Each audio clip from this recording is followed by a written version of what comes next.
Hey everybody, welcome back to another episode of a weekly MMA talk show called Chokes and Eye Pokes. I'm your host as always, Vern. I'm joined by my co-host Jack, still in Germany, heading over to Amsterdam tomorrow, I believe. Oh yeah. How long are you going for?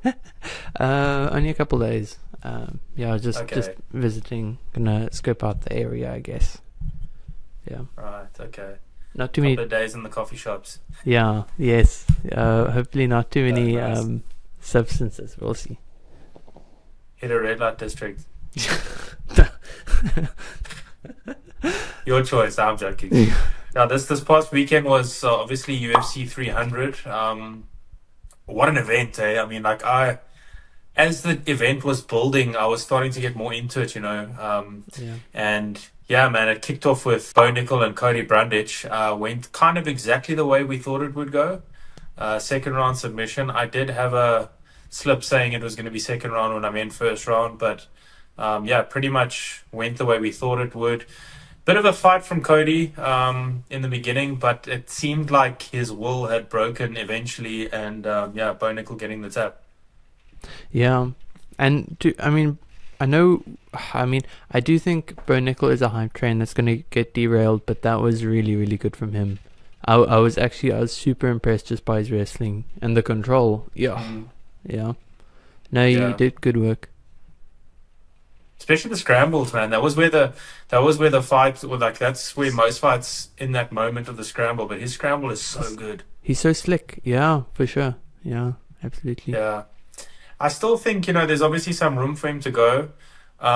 He was like thumbsing down his performance, which I thought was a little bit stupid, a little bit arrogant, if I must say, because it's like for so many reasons, if you do that, it was a dominant performance. I mean, he put very little. He didn't put a foot wrong really, Yeah, and then it's kind of like you're saying your opponent.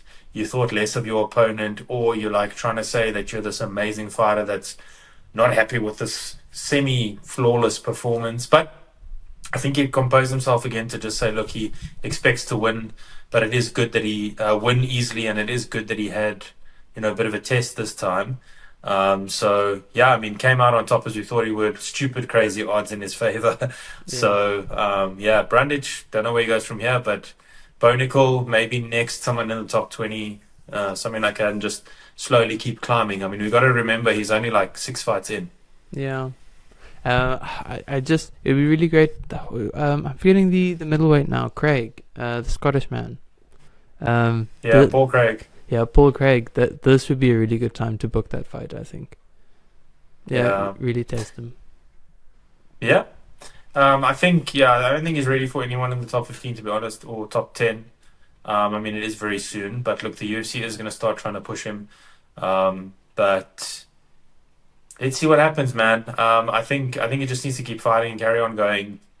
Like he said in the cage, very impressive, but his test will come, definitely will come. Yeah, yeah, And then next, so we both got that one right. I think you said decision. I got submission. Not the round though. But the next fight we had was Charles Oliveira and Arman Tsarukyan. Man, what a fight! yo. There's so many there's so many submission attempts that I thought were gonna. Yeah, I mean the guillotine that was so tight. Yeah, That was like a Brian Ortega Volk moment. That was crazy. Yeah, I actually thought he might tap, or he might go out because it was a stage where you could see him grimace, and then you yeah, could see he was like thinking about it, and then you realize he's not going to tap, but then he was like focusing or something, and then his eyes went forward, and he was just like he was staring at that glare that people get when they get choked out and their eyes are yeah, open, and I yeah, thought, oh no, he's been choked out, and then the referee checked and he was fine, but I initially thought that he'd slipped. I didn't realize until I saw the replay that it was actually a really good kick from Charles Oliveira. So he lifted his front leg to like he was going to check the kick, and Oliveira went to the back leg and tripped, basically kicked him down. yeah, Because people were like on the little Twitter comments, people are like dominant round for Charles, and I was like, they're like he got the knockdown and this, and I'm like, no, Armin slipped, and then I looked back and I was like, oh no wait, he actually got sort of trip kicked. But it was a very close round either way. I know Charles had the submission attempt, probably closer to finishing it, but Armin did do some good damage on top. A yeah, very even round. I mean, it could have gone either way, but probably give that round to Charles. I mean, just on the balance of things. Yeah, fair, fair. And well, what do you think about split decision overall? Well, so that's what I wanna. So that's what I wanted to run through. So round two, I think Arman definitely took that one, Yeah. and then I think round three as well. Arman was in control for most of the third round, and then the last like minute or so was where Charles started to hit that, try to go for that submission. So I had a 2-1 to Arman, and again, you could, on the balance of things, give the first round to Charles Oliveira. So I think it's fair, that it was. I think it should have been unanimous decision. Actually, it's not fair. Sorry, a split decision. But people score things different ways. Even the people in the comments were saying, "Yeah, but submissions are more important than top control." Not necessarily. Submissions, unfortunately, or submission attempts, let me rather say, are not scored as highly as someone's top control. So I think in the way that people judge it, I think in the way that on the balance of things, I think it's a fair result. Super, super skillful bottom game from Charles, of course. But Armin, like I thought, would just be equally, skillful on top and landed some. I mean, he busted Charles open in the second round and landed some heavy, heavy shots. But Charles Oliveira is always just one submission attempt away from turning a fight around. Yeah, yeah, that was crazy. I like your analysis. I think first round I definitely felt the same. But there was just in each of those rounds, it felt like there was a moment where there was a threat from Charles that was like, is this fight gonna end? Yeah, really good fight. Yeah, Charles is just always dangerous. That's wild. He's got such an active bottom game. It's crazy because even when he was getting hit with those shots, he's constantly getting his knees up. And I kept saying, I was like, Arman, watch out for the triangle. Arman, watch out for the triangle. And he chucked it up he tried to chuck it up a couple of times. He actually got his legs crossed in the right way. So he had one arm out, one arm in, and then Arman quickly slipped his other arm back in. Because whenever someone's got an active bottom game, okay, I don't do the MMA side, but it doesn't really make much of a difference whether you're doing jiu-jitsu or MMA. You either want to have both arms in, between the person's legs, or both arms out. Now, there's all sorts of weird, TP chokes or whatever. If someone really is like good at that, they can catch you.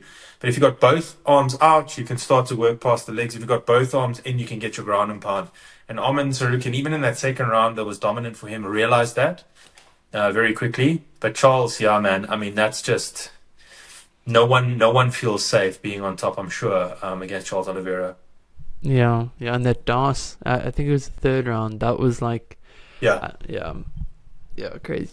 It was weird as well, eh? That DOS choke was so super weird because he had locked it in.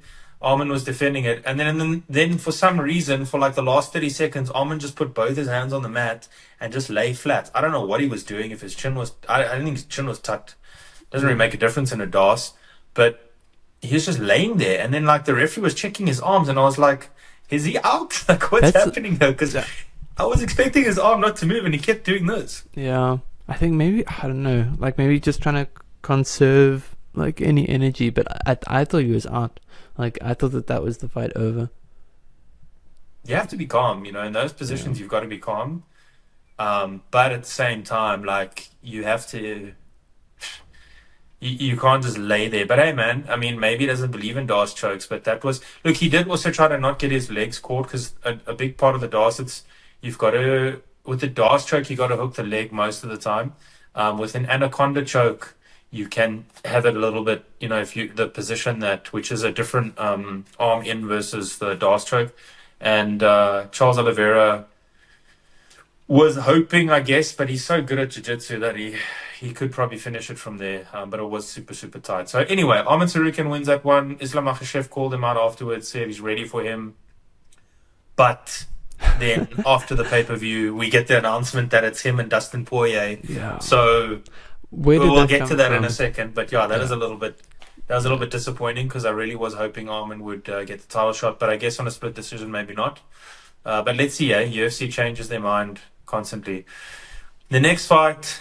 Dude, fight of the night, easily, hands down, like, Max fucking Holloway, man, I will never, ever, not that I doubted his skills, I just thought Gaethje was going to be too big and strong, but when they got in the octagon, dude, Max Holloway was the bigger man, Like Yeah. he was more rangy, he was taller, and he just stayed at distance. I love that performance because it's like in a lot of his fights, and this is we spoke about Gaethje before changing his style.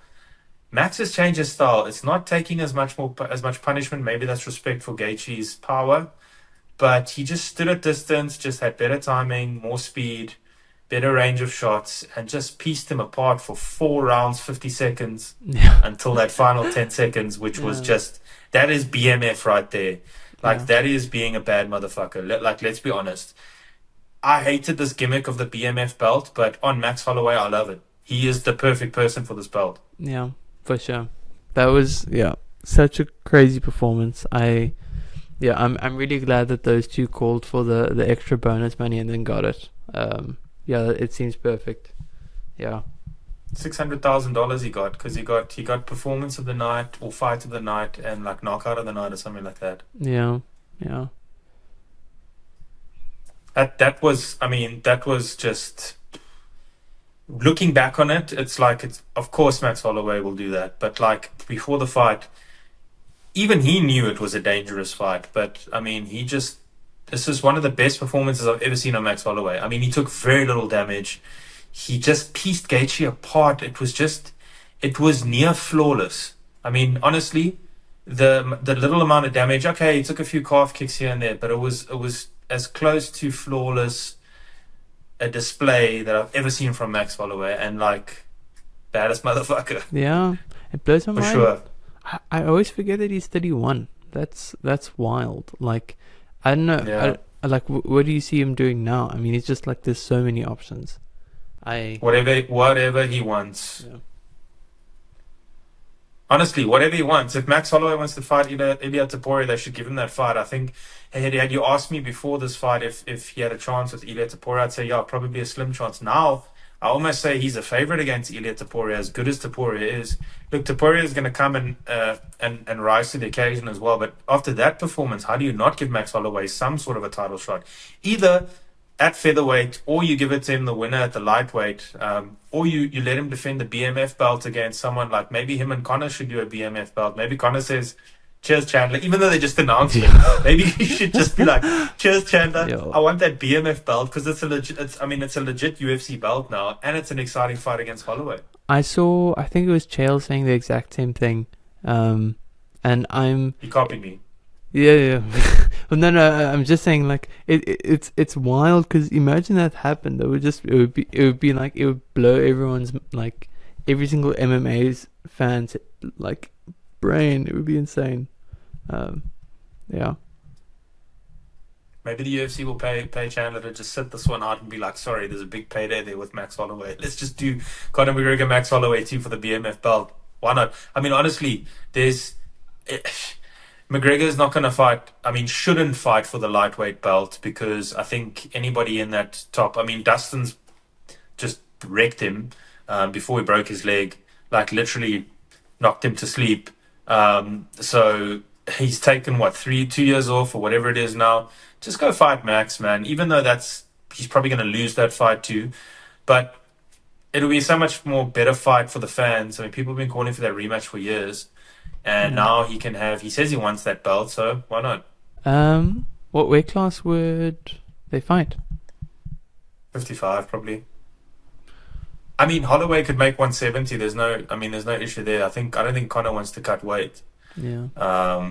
Because that's what McGregor Chandler's at. But I'm trying to think of the reasoning why he would do that.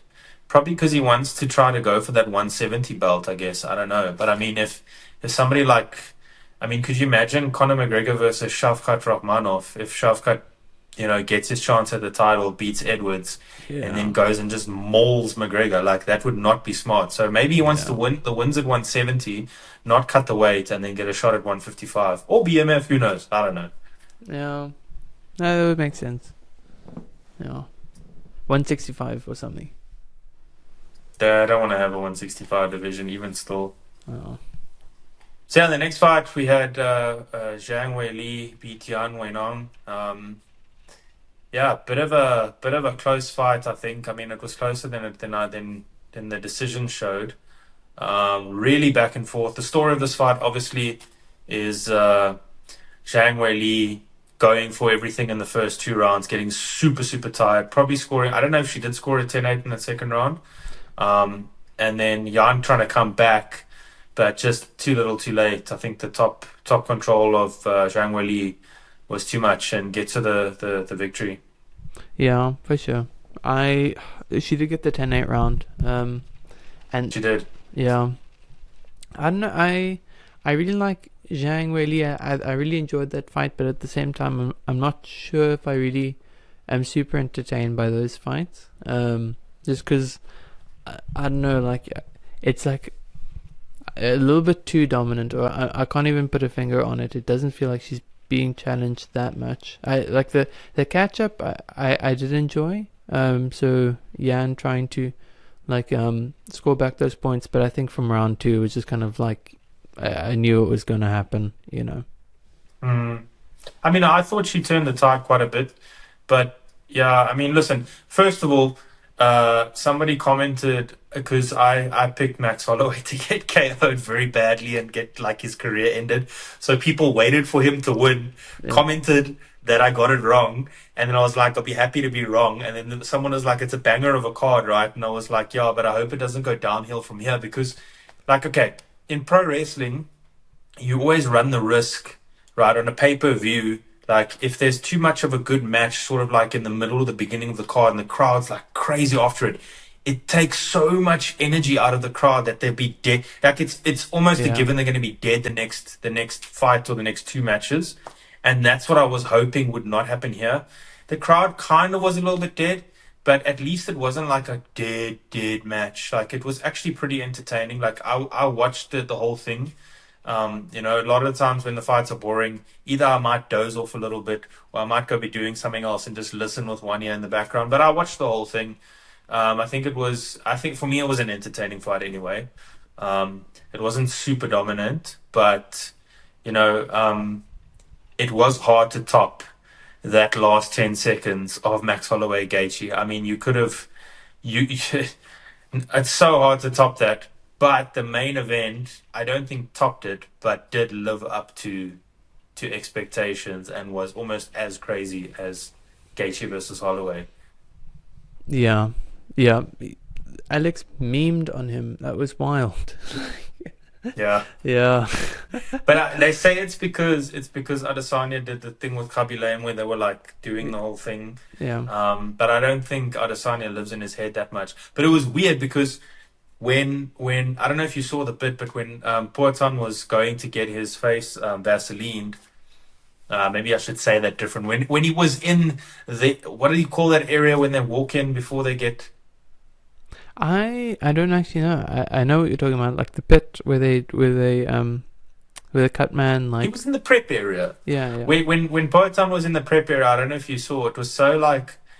It was odd because Aspinall was standing in the background, like checking him, and then Izzy was standing in the background checking him. Yeah. So it was like middleweight, heavyweight. It was so weird. So it's like I know I don't know if there wasn't really much focus put on Aspinall. But, he just happened to be in the back, but you could see him standing in the back staring. So a lot of people seem to want to fight Poatan. He did call for Aspinall at the end. I don't like that fight for Poatan. I'll get to that in a second.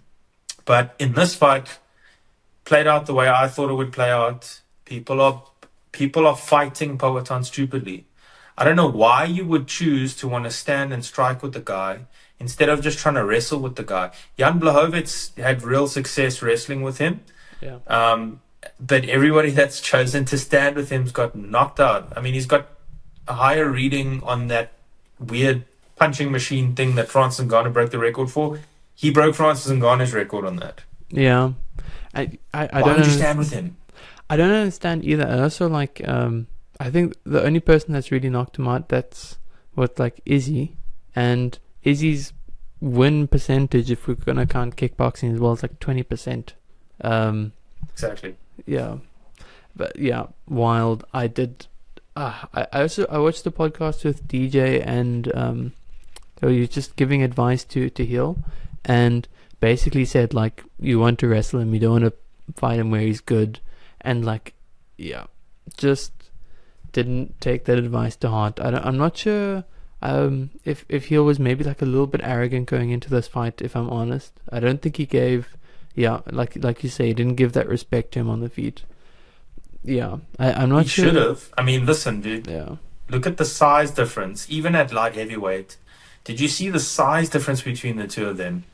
I mean, Poatan, I have no idea how that guy made 85. I mean, he must have, he obviously didn't weigh 230 odd when he was cutting down to 185, but that, his body does not want to be at 185. Like, how he made that is, and stayed there, it's madness. And I wonder if he can make that cut again, honestly. We'll see. I don't know, man. Like, Izzy was trying to post like he was the king of the light heavyweights now because he'd beaten Poatan once out of 5, like you say, or 4, and it's like, I don't know. It's all a relevancy thing, obviously. He's the only guy that's beaten him in the UFC, so fair enough to him. But it is 1-1 in the UFC, so I think maybe if Poatan calls for that fight at light heavyweight, he calls the shots now. I feel, especially with Izzy coming off another loss. If they want to go that way, obviously I think they're going to go Izzy versus Strickland next, in Australia, which is odd. But if Poatan, I mean, what he's done in the last 2.5 years, I mean, he's beaten 4 or 5 past champions. He's been a double champion. He's defended the light heavyweight belt. Yeah, wild. It's mental. It's mental what he's been able to do. Yeah, truly amazing. And how old is he now? Like 37, 36? No, he's like 37 or something. 37. Yeah. No, he's older. He's on the older side. Look, I think if they make him an Aspinall, I think there's weight classes for a reason. I think light heavyweight's good for him. I think heavyweight, depending on the heavyweight, I think he could have a good... I mean, I think he could beat someone like Cyril Gane. I really do. But someone like Aspinall's super complete. Aspinall's fast and he's strong. And he will grapple with him. Yeah. I think Aspinall's also fleet-footed enough that he could do real damage to him. Aspinall also, let's just not forget, Aspinall took shots from Pavlovich, who to me is a stronger hitter than Poatan. But, UFC, they're about that money. I don't know who would they put Poatan to face at light heavyweight next? Yuri Prohaska maybe again? Maybe they'll do Ankalaev? Depends what fights there are. I think the Yuri one would be nice. I'm quite a big fan, but also just the way that fight panned out last time, I'm not sure if Yuri's done enough to earn another shot. Yeah, that's a good question. But if he goes to heavyweight, do you think he would... Well, so I saw he called for the 301 card, and he's saying because it's so sudden, he won't fight for the championship or any championship, but just fight a heavyweight. So I'm also quite curious to see like what options there are outside of the champion at heavyweight for him. See, it's a risk for the UFC, if you don't make something at stake for him to win, if you don't put him against the champion, then if he loses and he gets knocked out badly or something like that, then that's not a good look for him as a champion. I mean, remember when Izzy lost to Jan Blachowicz? It was not a good look for Izzy. Yes, it was champion versus champion, but it was not a good look for him because he couldn't get out from underneath Blachowicz. And then it really took away a lot of the mystique of Izzy. And then Poatan beat him, Strickland beat him. That was kind of the beginning of the downfall. So you don't want that to really happen to Poatan as well. But, hey, man, who can bet against the dude? I mean, at the moment, he's just doing everything that people think he can't do. And, I mean, if they put him against Aspinall, I still think he's going to lose. But, he's got a puncher's chance is in the least disrespectful way. I mean that. If he gets him with clean, he could knock him out. But I don't think that's a good way to go. But I must say, UFC 300, I was really, really impressed. It's one of the best cards I've seen.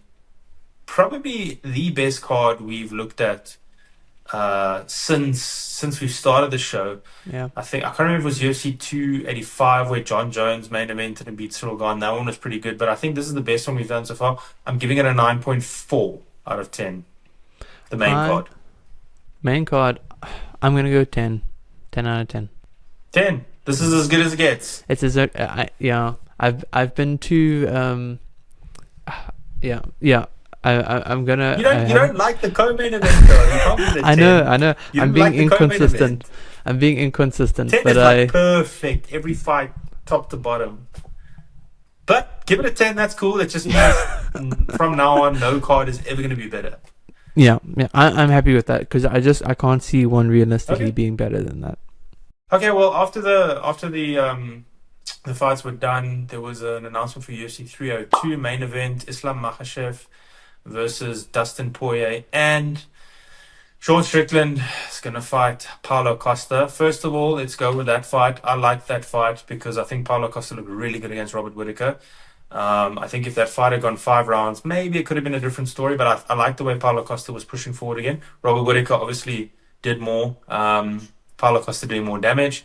Sean Strickland, amazing performance against Izzy, obviously. Against Dricus, a lot of people feel he won that fight. Did a lot of damage to Dricus. We obviously think Dricus won that fight. But a lot of people called for the rematch with Dricus. But I think a good performance here for him puts him in line, possibly. I know they said Khamzat Chimaev versus Rob Whittaker is a number one contendership match, but I think if Strickland really makes a statement here, he might get a title shot. Yeah, maybe.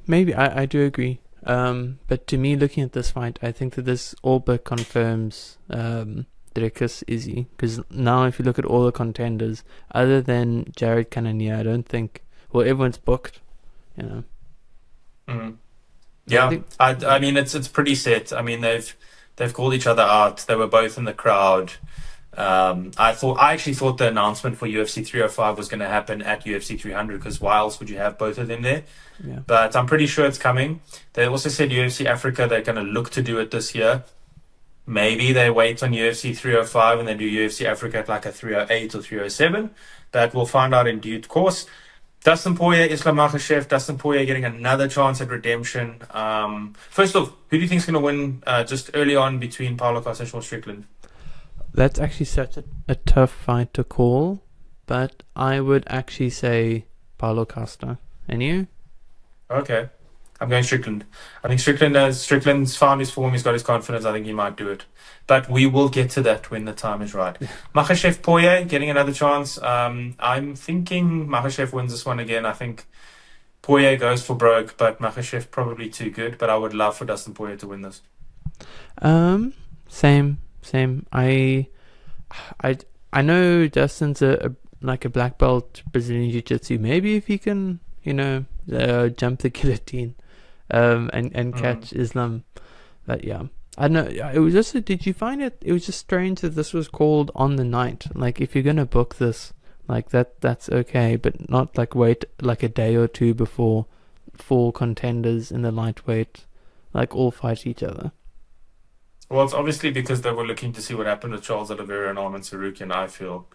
It was more odd for me that actually the oddest thing of this whole pay-per-view was Alex Pereira, Poatan, getting his black belt after doing 0 grappling in there. Obviously, they planned to give it to him ahead of time, but yeah how weird. I did, that was weird. Weird.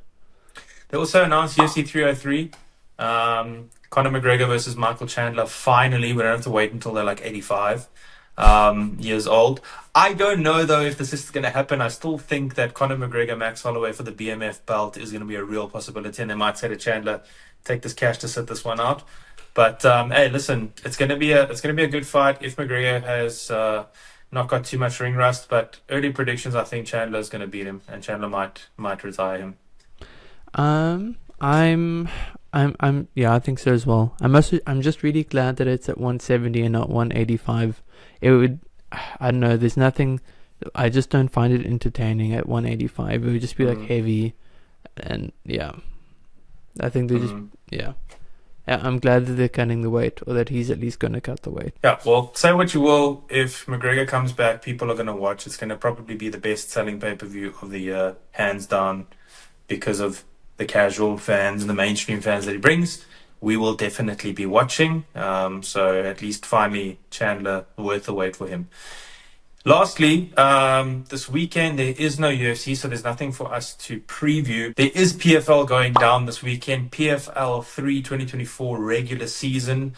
We have a South African fighting, one of the OGs of South African MMA. Don the Magic Man Madge makes his long-awaited return. My favorite South African fighter of all time.